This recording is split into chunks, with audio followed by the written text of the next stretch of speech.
ओम नमो भगवते वासुदेवाय।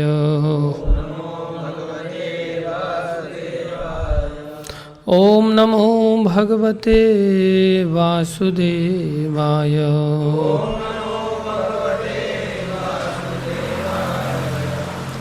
नारायणं नमस्कृत्यं नरं चैव नरोत्तमं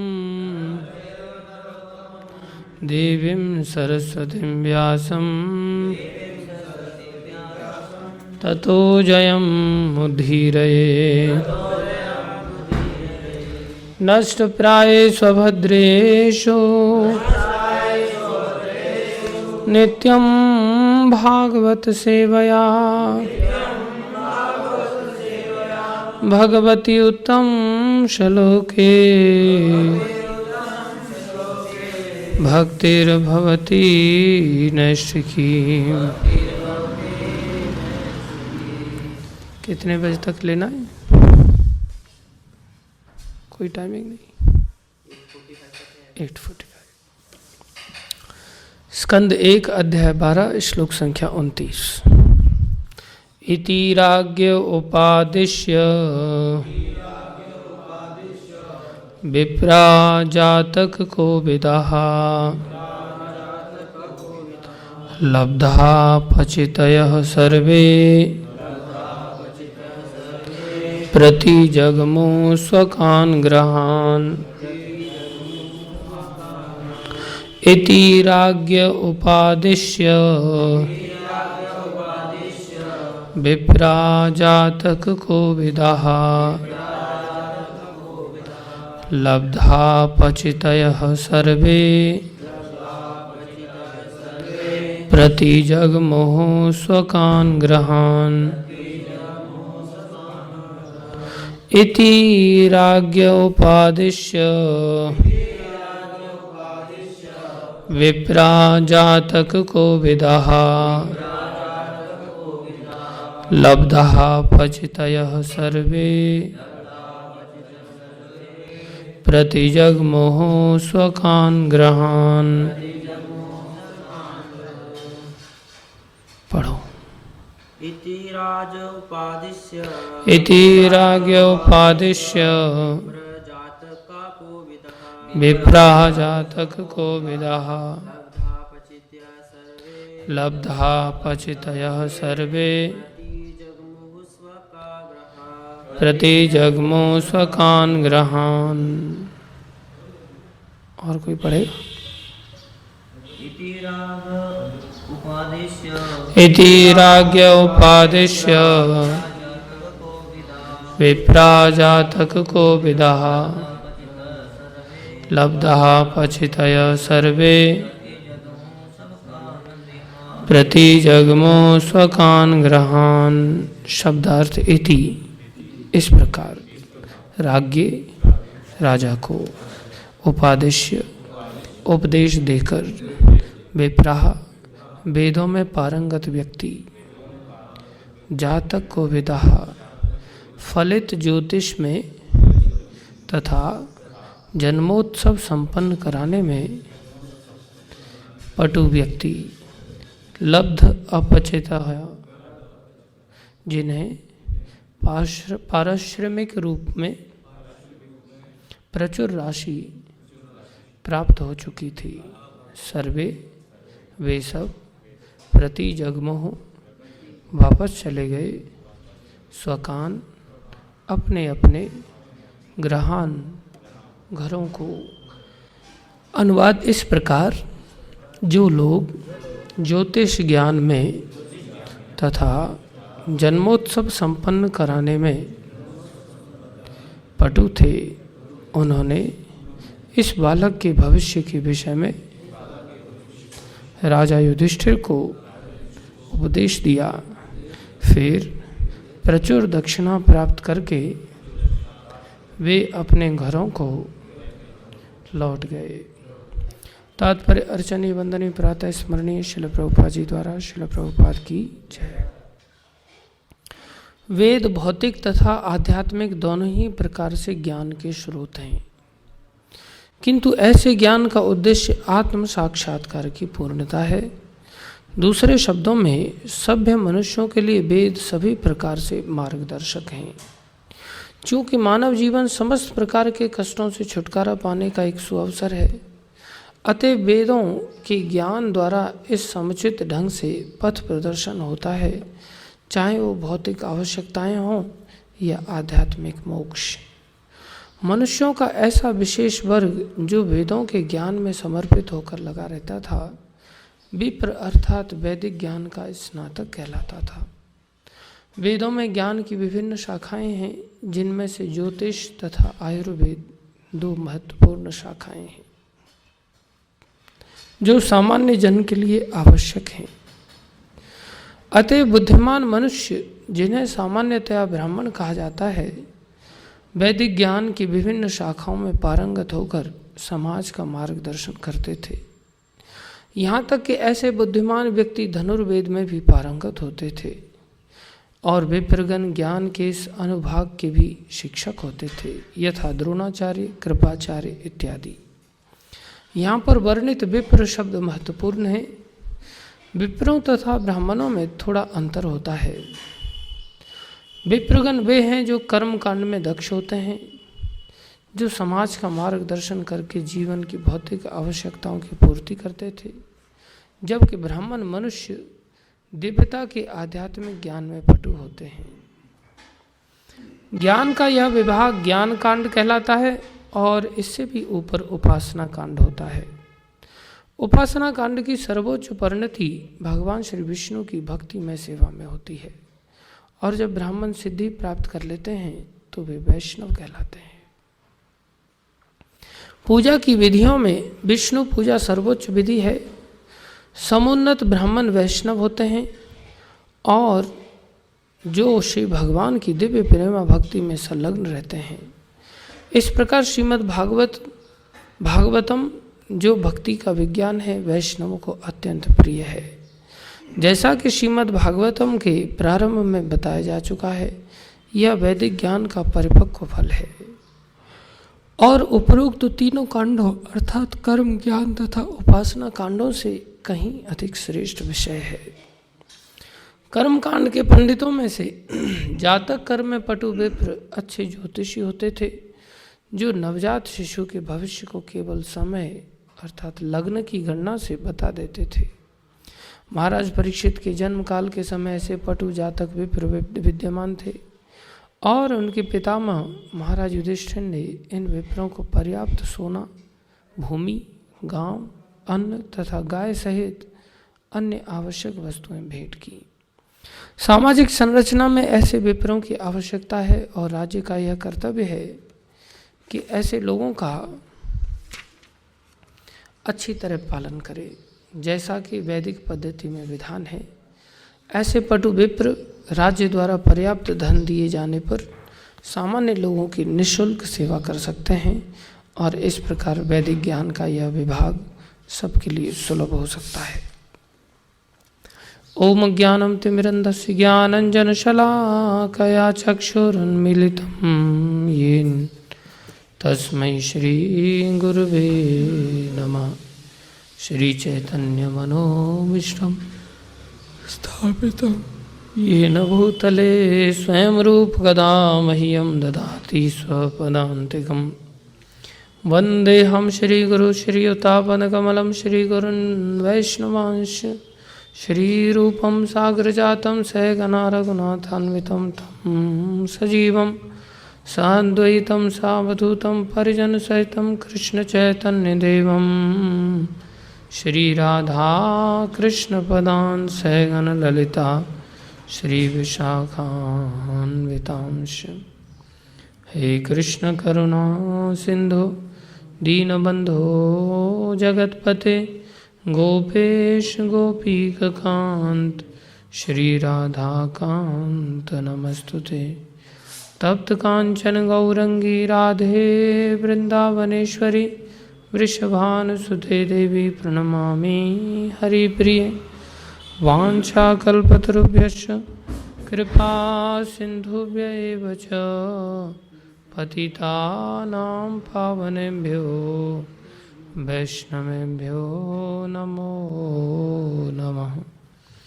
जय श्री कृष्ण चैतन्य प्रभु नित्यानंद, श्री अद्वैत गदाधर श्रीवासादि गौर भक्तवृंद। हरे कृष्णा कृष्णा कृष्णा हरे हरे, हरे राम राम राम हरे हरे। हरे कृष्णा कृष्णा कृष्णा हरे हरे, हरे राम राम राम हरे हरे। हरे कृष्णा कृष्णा कृष्णा हरे हरे, हरे राम राम राम हरे हरे। गुरुवे गौरचंद्राय राधिकाय तदालय, कृष्णाय कृष्ण भक्ताय तद्भक्ताय नमो नमः।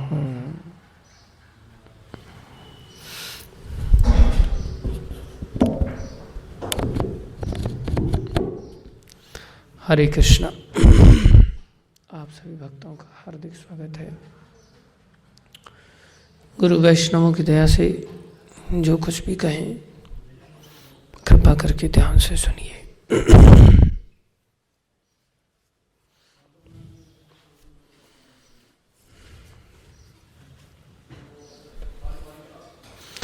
देखो, हम जिस सृष्टि में रहते हैं, इस सृष्टि को भगवान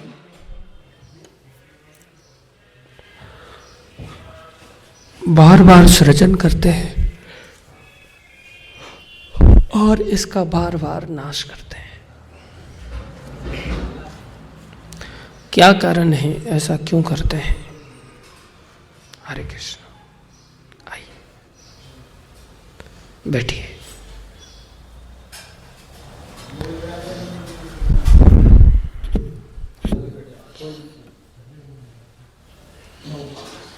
इस सृष्टि का सृजन बारंबार होता है क्योंकि नाश भी होता है सृष्टि का। ऐसा क्यों करते हैं भगवान? त्यागी जी बताएं। क्या लगता है आपको, ऐसा क्यों करते हैं? पाप ज्यादा बढ़ जाता हो। हाँ, पाप ज़्यादा बढ़ जाता है, तब भगवान कहते हैं तब मैं अवतार ले लेता हूँ उस पाप को कम करने के लिए। प्रलय तो नहीं करते इतना जल्दी, हजारों युग बीत जाते हैं, लाखों युग बीत जाते हैं, करोड़ों बीत जाते हैं, अरबों खरबों बीत जाते हैं। समय समय पर आंशिक प्रलय होती है, समय पर पूर्ण प्रलय होती है। ऐसा क्यों?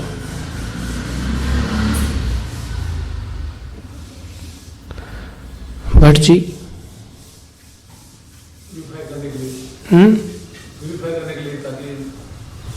तो प्यूरिफाई करने के लिए उनको प्रलय करना पड़ता है। वो तो चाहें तो कैसे भी प्यूरिफाई कर सकते हैं। नेताजी प्रभु,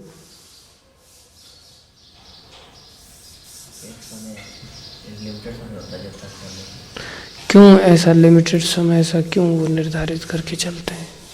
कंटिन्यू क्यों नहीं? फिर से पैदा तो करना ही है, फिर से सृष्टि का सृजन तो करना ही है। नरसिंह प्रभु, जैसे हम जन्म लेते हैं, उम्र हो जाती है, मर जाते शरीर, फिर से हमें जन्म देते हैं भगवान। पुराना शरीर हो जाता है, तो सृष्टि पुरानी हो जाती है। अच्छा तो हमारा सोहनलाल प्रभु,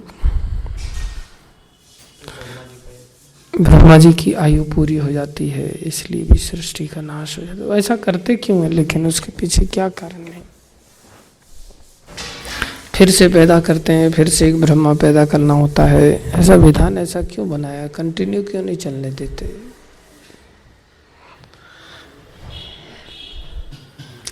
और जब नष्ट ही करते हैं फिर पैदा क्यों करते हैं? पैदा करते हैं फिर नष्ट क्यों करते हैं? उनके लिए तो किसी भी दशा को बनाए रखना कोई बड़ी बात नहीं है ना। उसके पीछे कारण है, हम सभी भगवान से अलग होकर के भोग करना चाहते हैं। भगवान का धाम तो ऐसा ही है ना, वहाँ थोड़ी ना कोई पैदा होता है कोई मरता है। भगवान का धाम तो शाश्वत है, वहाँ सृष्टि न सृजन होती है न नष्ट होती है, शाश्वत रूप से चलती है। वो चाहे तो इस संसार को भी चला सकते, लेकिन नहीं चलाते, बार बार ऐसा करते हैं। उसके पीछे कारण है, कारण है जो लोग भगवान से अलग होकर के भोग करना चाहते हैं। एक तो उन भोगों को करने की सुविधा भगवान देते हैं सृष्टि के द्वारा। क्या देते हैं? भोगों की सुविधा देते हैं। ठीक है भाई, तुम अलग से भोग के देख लो। और जब वो अलग से भोगने के लिए जाता है तो फिर उसको अच्छा नहीं लगता, प्राकृतिक रूप से अच्छा नहीं लगता, नेचुरली अच्छा नहीं लगता। अगर थोड़ा सा भी समझदार होगा तो, अगर बिल्कुल ही जानवर बन गया होगा या जड़ बुद्धि हो गया होगा तो कुछ कहा नहीं जा सकता। उसको सेंस ही नहीं रहा तो क्या कर सकते? उसकी चेतना हरण हो गई पूरी तरह से तो क्या कर सकते? बाकी उसको अच्छा नहीं लगेगा। भोग क्या है? शरीर के स्तर पर, इंद्रियों के स्तर पर, मन के स्तर पर हम जो कार्य करते हैं ये सब भोग कहलाते हैं। आत्मा के स्तर पर कार्य करना ये भोग नहीं है, ये आत्मा के स्तर का आनंदमयी क्रिया है। लेकिन हम सभी प्राय संसार में जितने भी जीव हैं अलग होके आना चाहते हैं, इसलिए भगवान आत्मा के स्तर को भुला देते हैं। गुरु वैष्णवों की दया से कभी आत्मा का स्तर पता चल जाता है, थोड़ा बहुत भी पता चल जाता है, तो उसको फिर भोगने में अच्छा नहीं लगता। कई बार वो अज्ञानता से गिर जाता है, लेकिन अंदर से उसको अच्छा नहीं लगता, नेचुरली अच्छा नहीं लगता। क्योंकि प्राकृतिक रूप से ना हम शरीर हैं, ना हम इंद्रियां हैं, ना हम मन है, ना हम बुद्धि हैं, ना हम मिथ्या अहंकार हैं, हम आत्मा हैं। समझ रहे हैं? शुरुआत में ये सब शिक्षा प्राप्त होने में समय लगता है। कई बार ऐसा लगता है जबरदस्ती इस स्तर पर लाया जा रहा है, शिक्षा दी जा रही, लेकिन जबरदस्ती नहीं है। ये व्यक्ति स्वयं अनुभव कर सकता है कि उसको भगवान से अलग होकर के भोगने में इंटरनली अच्छा नहीं लगेगा। उदाहरण के लिए, आज हम सुबह में उठे नहीं, सोते रह गए, तो देखा जाए तो हमने शरीर के स्तर का भोग किया, मतलब निद्रा का आनंद लिया। लेकिन देर से उठने के बाद सुबह में मंगल आरती नहीं अटेंड कर पाए, जप नहीं हो पाया, तो अंदर से वास्तव में अच्छा नहीं लगता। हृदय से अंदर ग्लानि फील होती है कि ऐसा ठीक नहीं हुआ। लेकिन अभी क्या मन पूरी तरह से शुद्ध नहीं है? हालांकि अभ्यास के कारण उठे थे सुबह में, हमारे पास कोई अलार्म नहीं था, हमने सोचा कोई ना कोई आके सोएगा, हमारे पास कोई भी नहीं सोया, तो मोबाइल था नहीं, कोई अलार्म बजा नहीं। काफ़ी देर तक मैं सोचता रहा कि कितना बजा होगा, कितना बजा होगा। नींद खुल गई तो मैं सोचा अब कितना भी बजा सही, तो जा कर के मैं बाथरूम में चला गया। मैंने नल का खोला तो पानी नहीं आ रहा था। अब मन को तो इतना ही बहाना बहुत होता है। जब पानी नहीं आ रहा था तो मैं वापस लौट गया। फिर मैंने एक भक्त को बोल के सोया था, मैं बोला रात को हाँ तुम जा रहे हो नीचे, लेकिन सुबह में उठा देना मेरे को। वो मेरे साथ रहता है तो रोज़ उठा देता था, उसके पास अलार्म था। तो मैंने उसको बोला था, मैंने सुबह उठा देना। बोले ऊपर आके उठा दूँ प्रभु जी? मैं बोला हाँ ऊपर आके उठा देना। तो वो आया नहीं था उठाने के लिए, काफ़ी देर हो गई थी। घड़ी में कितने बजे थे मेरे को पता नहीं था, नींद खुल गई। मैं इंतज़ार कर रहा था, मैं बोला वो तो उठाने आया ही नहीं अभी तक, तो मतलब टाइम तो हुआ ही नहीं। और इधर बाथरूम में पानी नहीं है, जब वो आएगा उठाने तब उठ जाएंगे फिर से, उसको बोल देंगे भाई पानी नहीं है, इसलिए फिर से जाओ और सो जाओ। तो फिर से गए और सो गए। अब फिर वो आया उठाने के लिए, तो आया उठा, मैंने कहा 3:30 बजे उठा देना। तो आया उठाने के लिए तो प्रभु जी 4:15 बज गए। तो मैं बोला 4:15 तो बज गए, लेकिन भैया पानी भी नहीं है तुम्हारे बाथरूम में, पानी का कुछ करो। तो गया, बोले पानी में चालू करवाता हूँ। गया, इतने देर में फिर समाधि लग गई मन की। बोले पानी चालू होने में भी टाइम है, थोड़ी देर और सो जाओ। तो फिर सो गए। फिर नींद खुली, फिर उठ के जाने लगे। तब एक भक्त आ गया। वो भक्त कह रहा है प्रभु जी आप अब आराम ही कर लो अच्छी तरह से। फिर उसने अपनी संगति का प्रभाव दिया। तो फिर हम सोचे कि चलो वैसे भी मंगल आरती तो छूट गई है, अब थोड़ा सा आराम ही कर लेते हैं। फिर मन कहता है हाँ कल एकादशी का व्रत था, बहुत कष्ट उठाया है, इसलिए अब आराम ही कर लो। तो जिस समय हम भोग में लगते हैं उस समय तो ऐसा लगता है कि हम बहुत बड़ी अपॉर्चुनिटी को ग्रैब कर रहे हैं, लेकिन भोगने के पश्चात पता चलता है कि उसमें कोई लाभ नहीं था। ऐसा होते होते होते होते बारंबार जब आदमी कई बार फेडअप हो जाता है, फ्रस्ट्रेटेड हो जाता है, तब वो भोगों से विरत होकर भगवान की ओर चलने लगता है, निष्ठापूर्वक चलने लगता है। और फिर भगवान की ओर चलता है तो भगवान को अच्छा लगता है, भगवान उसको अपने धाम में ले जाते हैं। तो मुख्य रूप से इस सृष्टि का आशय है कि जो भोगना चाहता है तो भगवान कहते देख लो भोग करके। भगवान जबरदस्ती किसी को पकड़ करके नहीं कराते। हाँ, शुरुआत में कई बार भक्तों को जबरदस्ती उठाया भी जाता है, जैसे ये बालक है इसको सुबह में उठाने का प्रयास किया जाता है, नहलाने का प्रयास किया जाता है, मुस्कुरा रहा है, वो समझ रहा है मेरे बारे में चर्चा चल रही है। तो शुरुआत में अब इतनी समझ नहीं, तो माता पिता का कर्तव्य है, लीडर्स का कर्तव्य है को इस प्रकार से प्रेरित करें, आगे चल करके उसके अंदर प्राकृतिक रूप से ऐसी वृत्ति आनी चाहिए। तो भगवान ने इस सृष्टि को बना करके क्या दिया हमें, एक मौका दिया भोग भोगने का, जिस भोग को भोगते हुए हम दुखी होंगे और दुखी होकर के अंततः फ्रस्ट्रेटेड होकर के किधर जाएंगे, भगवान की ओर जाएंगे। अपने आप में ही भोग दुखदायक है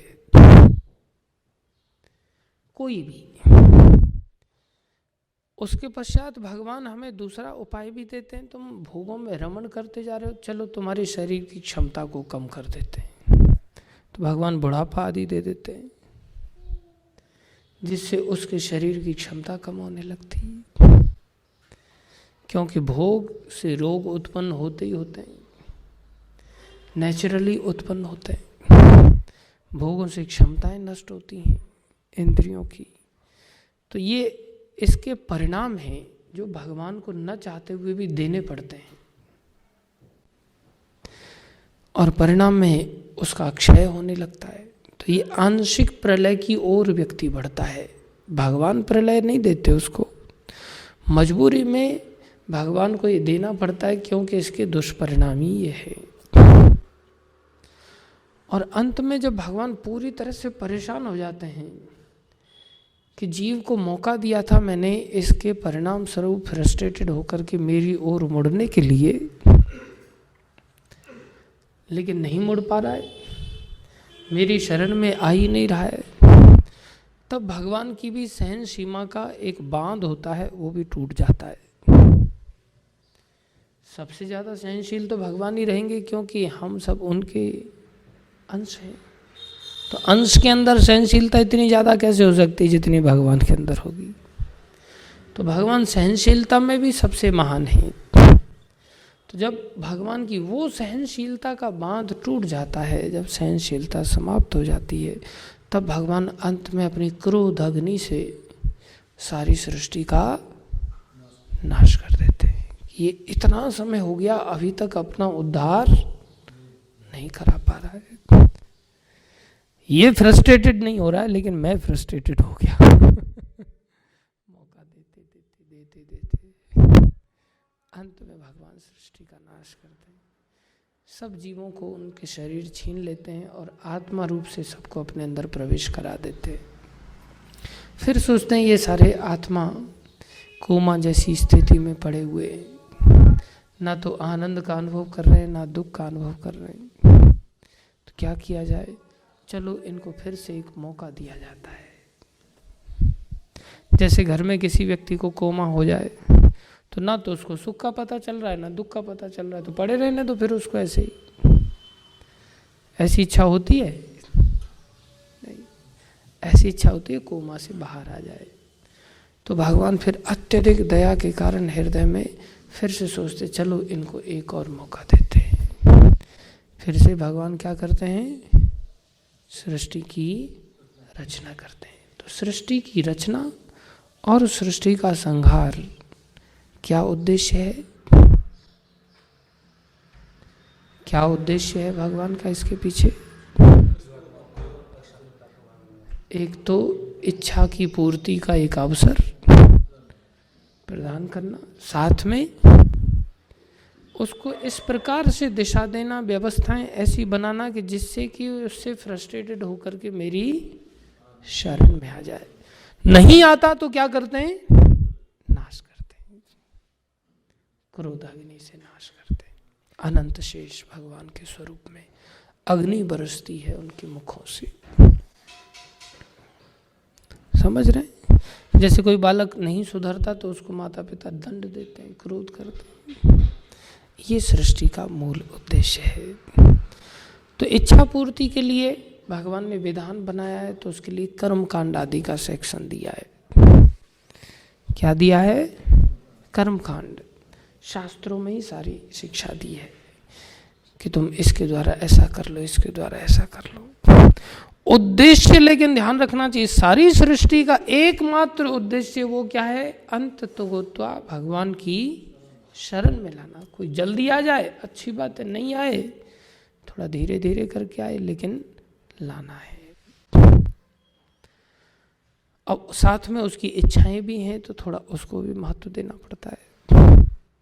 इन दोनों का समावेश करके भगवान इस सृष्टि को चलाते हैं।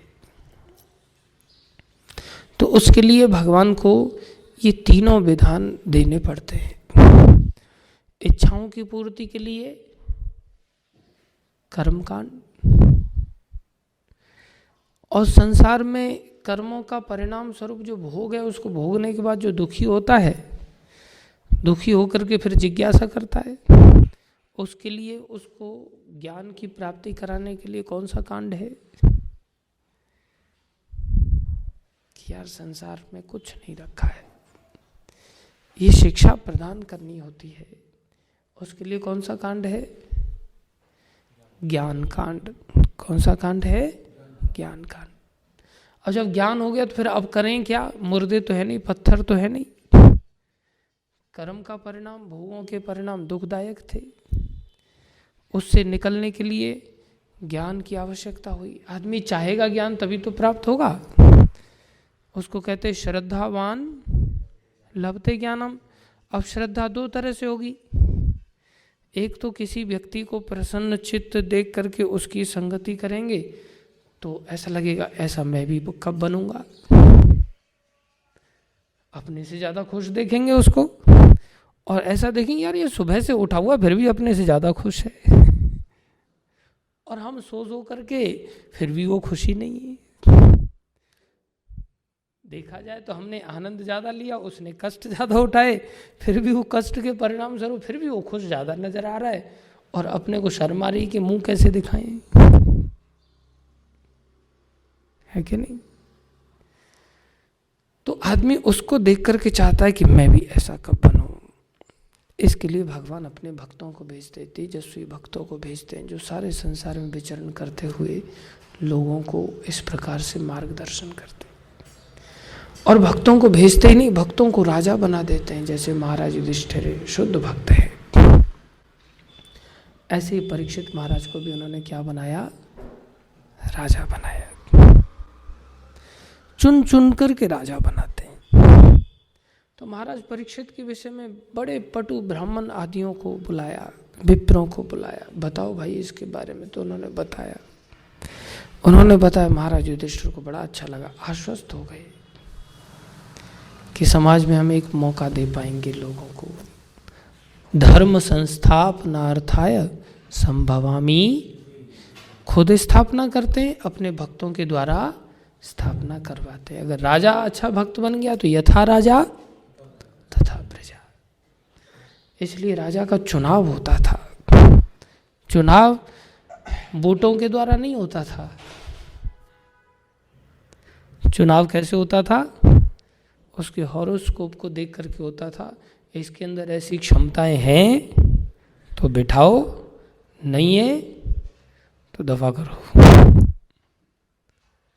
दुर्योधन को लेकर के वेद व्यास आदि ने भविष्यवाणी की थी, इसको मार डालो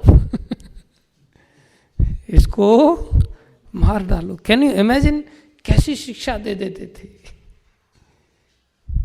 अब इसका मतलब ये नहीं कि हर व्यक्ति को अपना हॉरोस्कोप दिखाने के लिए भागना चाहिए ज्योतिषियों के पास।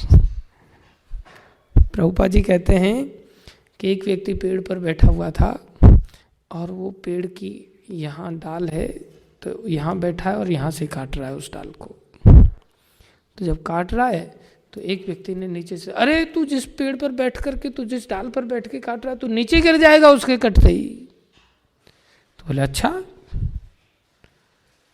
तो इतनी देर में काटा उसने और नीचे आके गिर गया।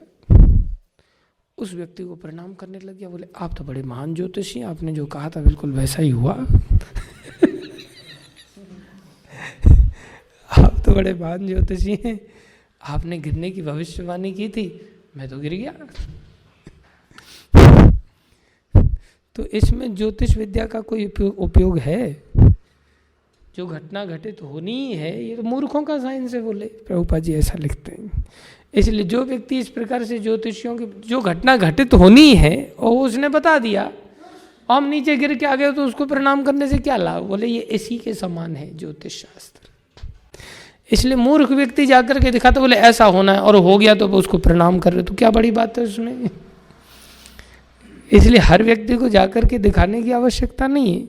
लेकिन वही प्रभुपाद जी इस परपट में दिखा रहे हैं कि ऐसी साइंस है, बोले ये विशेष विद्या है, शास्त्रों में दी है। इस विद्या का उपयोग क्या है? नहीं, उस राजा को नियुक्त करना जो प्रामाणिक है या नहीं है, उस लीडर को नियुक्त करना। इसको तो पूत के पैर पालने में दिख जाते, पालने में देखना कि ये कैसा पूत है, ऐसा राजा नियुक्त करना।